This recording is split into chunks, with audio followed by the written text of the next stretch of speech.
Hello friends, welcome to Code Semantic and welcome to the video tutorial of jQuery Datatables with ASP.NET MVC. So in this video, we are going to see how to do pagination in jQuery Datatables. So this is definitely a server-side processing. So let us see the important options that we have to set while performing the pagination. So the most important option is paging, which can be either true or false. Initially we set it to false, but now since we are going to apply the paging, we have to set it to true. Again, by default the paging option is true. If you don't set it, then definitely paging will be applied. Then the next option is page length. So page length is nothing but the number of records that you want to display on a page. Means at a time you want to display 5 records, 10 records, 25 records, whatever. Okay. And the next is length menu option. So length menu option will allow you to specify the values in your drop down. Okay, in a previous slide I have just highlighted this part. Okay, so whatever value will be there in your drop down can be decided with the help of length menu. Again, this particular option is not compulsory. If you do not set it, some default value will be taken. So all the three options related to pagination are totally optional. You can skip everything. In that case, default value will be chosen by jQuery data table. So let us see the practical demonstration of it. So here I'm using the same MVC application that we have used for rest of the options that we have studied previously, that is learn jQuery data table. Okay, again the same course controller, course model and the same index page of it. So the same thing I'm going to continue, but just we are going to apply the pagination to that particular part. So the first thing that I have to do is I have to set this paging option to true. So let us set it. Okay.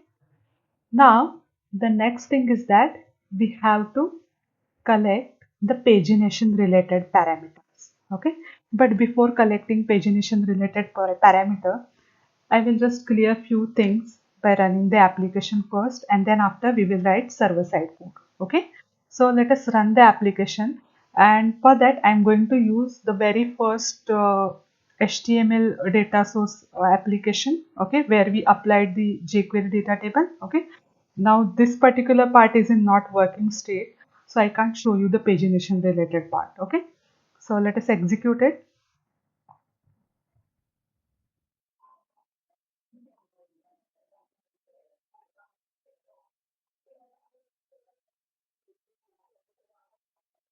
So here, this is our course controller index view. You can see the drop down applied here. Even you can see this pagination part, but this is not in working state. Okay, so that's why I'm going to show you the home controllers index method where we use HTML data source. Okay, see here my page size is what? 10. Okay, and currently I am on first page. If I move to the second page, okay, so my page number is 2. I have skipped first 10 records and I am showing rest of the record. Now since I have only 2 records left, that's why it is showing 2 records. Otherwise, if there are exactly 20 records, then definitely I can see 10 records here. Okay, so what things I have to collect? Okay, so first thing is that you have to collect what is your page length. First thing you have to collect is page length, which is nothing but a number of records you want to show. Okay, and the next thing is that whether you are showing the first page or second page. See, basically we are not collecting the page number. What we are collecting here, when you switch to the second page, at that time we are skipping this first record, first 10 records, and then we are showing next 10 records, right? Next 10 records, or if there are less number of records, we are showing that. So basically we are collecting how many records we are skipping. Now just assume that there are 30 records, and if you are moving to third page, in that case you will skip 20 records and you will show 10 records. Okay, now let us collect this value so you can understand it in a better way. So let us write a controller related code. So here I'm stopping my application. So the first thing is that we have to collect the pagination parameter. Again, you can collect the pagination parameter from request.form.getValues. So here I declare one variable. Again, it will be of type string. Later on, we will convert it to integer. So let us call it as length, which is nothing but a number of records that you want to display. So how you will collect it? Request.form.getValues, and in round bracket and in double quote you will say length. So this will give you a page size, which is nothing but a number of records you want to show. So again, it is a collection, so that's why I'm saying first or default. Now the next important parameter is how many records you want to skip. Okay, so again it is again of type string. So let us call it as start, because in request collection also I get a parameter of name start. So get values,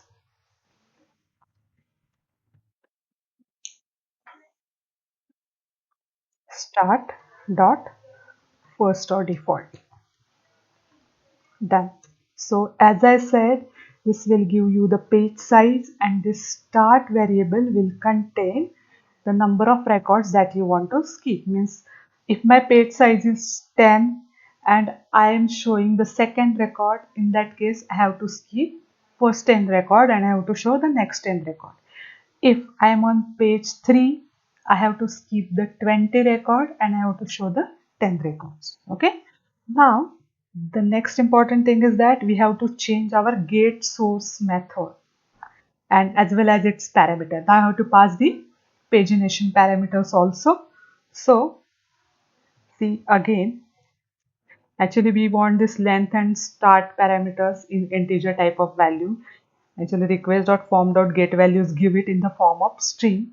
So we will convert it into the integer and then after we will pass it to our method. So let us write a code for it. So here I am going to name it as page size. Page size is equal to, see, first of all I'll check whether there is anything in length menu or not. Sorry, length variable or not. So length, if length is not equal to null, then I'll convert it to integer. So convert dot to int32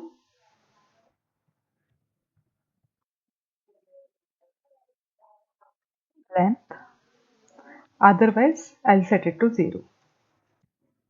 Then next is how many records I want to skip. So I'll say skip records is equal to, again we will put a null check. So if value of start is equal to null, if it is not equal to null, then convert it to integer, otherwise set it to 0. Okay. Now we will pass this parameters to our method. So say page size, and the next one is skip records. Okay. Now let us modify the definition and as well as argument. So int, so here also I name it same page size, and next one is keep records. Okay. Now the pagination related part will appear at the end. See, if you remember, this part is related to searching. The switch case part is related to sorting. Now we are going to write pagination part. We are going to use take and skip operator of link. Okay. So here I'll say lst course is equal to lst course dot. How many records I want to skip? I want to skip whatever there is in a skip records argument. Okay. And after skipping that much record, how many records I want to take? So I'll use a take operator. So I want to take a page length record or page size record, right? See, suppose, just see carefully. Suppose your page size is 10 and you are on third record. So skip record will have 20 value. So you will skip that 20 record and you will show that 10 record. See, now the take operator will take care that if there are less number of records that you have provided, so in that case it will take that much record only. It will not throw an error. So you will get a updated LST course, and after that we are showing it here. After collecting these courses, we are showing it here, right? So let us execute it and let us test it. Pagination part is a little bit tricky. Just run it, debug it, then only you can understand. Okay.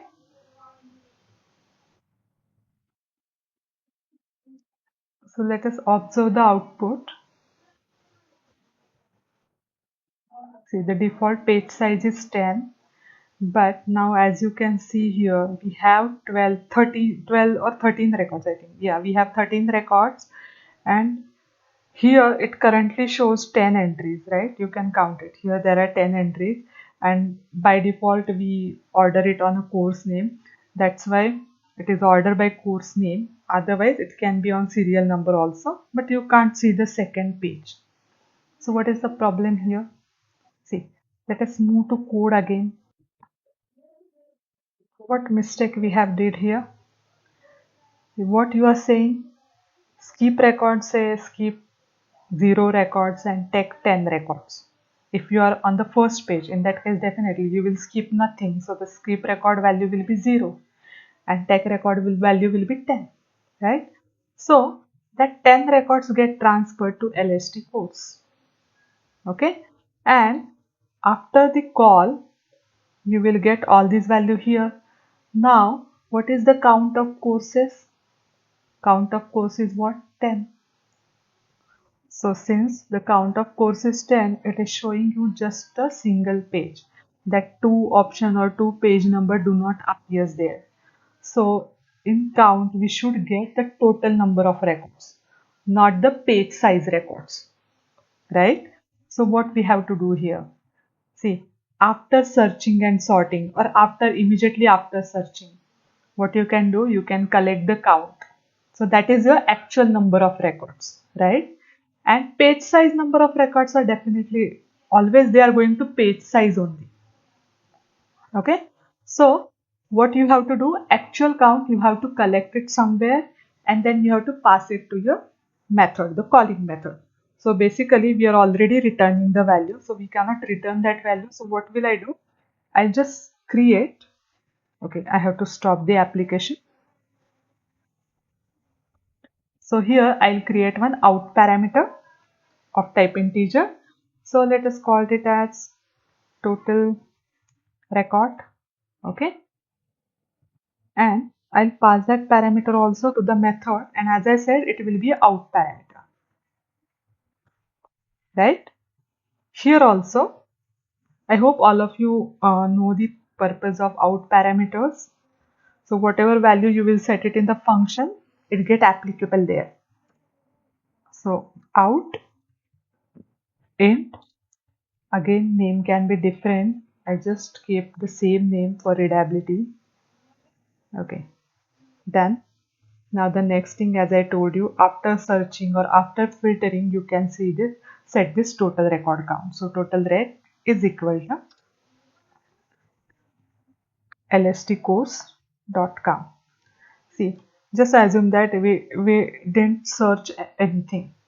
So in that case, we will have the count 13. Okay. So total rec value will set to 13. And then here we took only 10 records. We took only 10 records. So the count of LST course will be what? 10 definitely.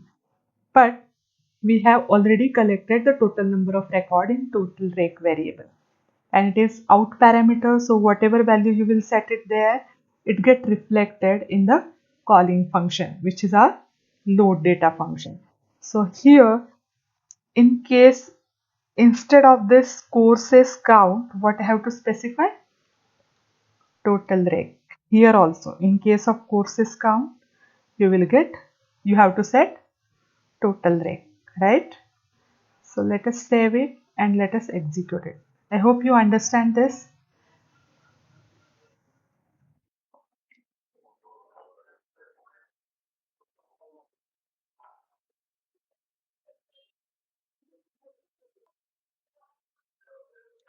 See, now you can see this second page also, and on the second page, you can see the rest of the records. It is working fine, right? Now you got exactly total number of records. Even this message also appears correct, and even this second page also appears. You can use previous and next button also, right? If I set page size to 25, now my length will be 25, page length will be 25, okay? And in my length parameter, there will be 25 value. And definitely total number of records are less than our page length. That's why everything get displayed on the single page, right? Now, as I said, if we want to change this drop down option, I want to set it to different. Say sometimes there is a need of set to different values for drop down. In that case, you can set it. So for that, what we have to do, we have to set the length menu option. So let us set it.